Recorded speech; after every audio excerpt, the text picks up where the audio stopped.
মই ভকত নিমন্ত্ৰণ কৰিবলৈ গৈছিলোঁ। ভকত নিমন্ত্ৰণ কৰি আহোঁতে প্ৰায় 9:30 মান বাজিলে।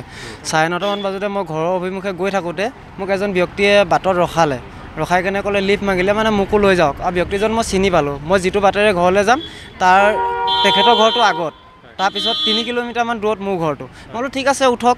মই সেই বুলি কৈ কেনে মই মানুহজনক গাড়ীখনত উঠাই লৈ গ'লোঁ।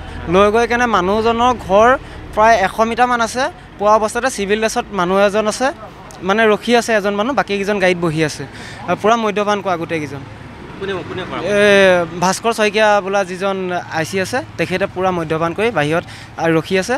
আৰু পৰাগ ভূঞা বোলা এজন আছে, আৰু গৰু দালাল 2জন আছে লগত। তেখেতৰ নামটো নাজানো, আৰু প্লাছ তেখেতৰ গাড়ীয়ে, কিন্তু গৰু দালালজনৰ গাড়ীয়ে গৈ থকা অৱস্থাত ৰ বুলি ক'লে। তাৰপৰা মই ধৰক 60 মানত মোৰ গাড়ীখন গৈ আছিলে, স্কুটি হয়। 60 মানত গৈ থকাৰ পিছত ঘপককৈ ব্ৰেক মাৰি ৰখাব নোৱাৰি অকণমান মই আগবাঢ়ি গৈ ৰখাই দিলোঁ। মোক ৰখাই দিলে। ৰখাৰ পিছত মই ৰখিছোঁ, মোক ধৰি কেনে জোৰজবস্তি গাড়ীলৈ টানিছে। তই গাড়ীলৈ বৈ গোটেইকেইজনে আহি ঘেৰা কৰি ধৰিছে। তাৰপৰা মই বোলো কি কাৰণে যাম, মইতো একো অপৰাধ কৰা নাই, মই ভকত নিমন্ত্ৰণ কৰি, মোৰ কোনো কথাই নুশুনে। গাড়ী জোৰজবস্তিকৈ ভৰালে।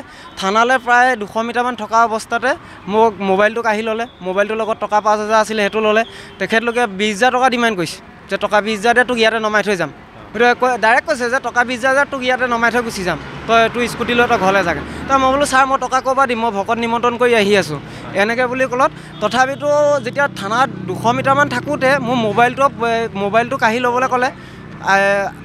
ভাস্কৰ শইকীয়াই অৰ্ডাৰ দিলে পৰাগে লগালগ মোৰ মোবাইলটো পকেটৰ পৰা ওলাওঁতে মোৰ ওপৰৰ পকেটতে 5,000 টকাটো আছিলে, সেই টকাটো লগত লৈ গ'ল। তেতিয়া মোক কৈছে যে তোৰ পইচা নাই বুলি কৈছিলি, তই পইচা এতিয়া কেনেকৈ ওলাল, আৰু 15,000 টকা দে। তাৰ বোলো ছাৰ মই ক'ৰ পৰা দিম। তাৰপিছত থানালৈ নিলে, নি কেনে থানাত বহোৱাৰ পিছত তেখেতলোকে মাৰধৰ কৰিবলৈ আৰম্ভ কৰিলে। তাৰ মই সুধিলোঁ ছাৰ মোৰ অপৰাধ কি, আপোনালোকে মাৰধৰ কৰিছে? না মোৰ ওপৰত কোনোবাই কেছ দি থৈছে, না মোৰ ওপৰত কিবা আছে।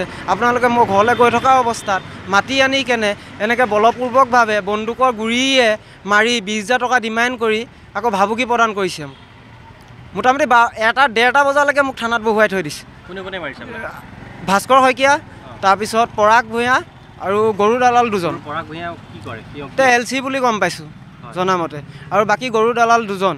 মানে পূৰা মদ্যপান কৰি কেনে পূৰা মতাল হৈ আছে ভাস্কৰ শইকীয়া। মানে তেখেতে কি কথা কৈছে, কি কৰিব, মানে তেখেতে এবাৰ আৰ্মছটো উলিয়াবলৈ তেখেতৰ কমৰ পৰা এবাৰ বন্দুকটো খোজে। বন্দুকটো খুজি লৈ মানে যিজন হাবিলাৰ ৰখি আছিলে, সেই বন্দুকটো লৈ আহি মোক ইয়াত মাৰি দিছে।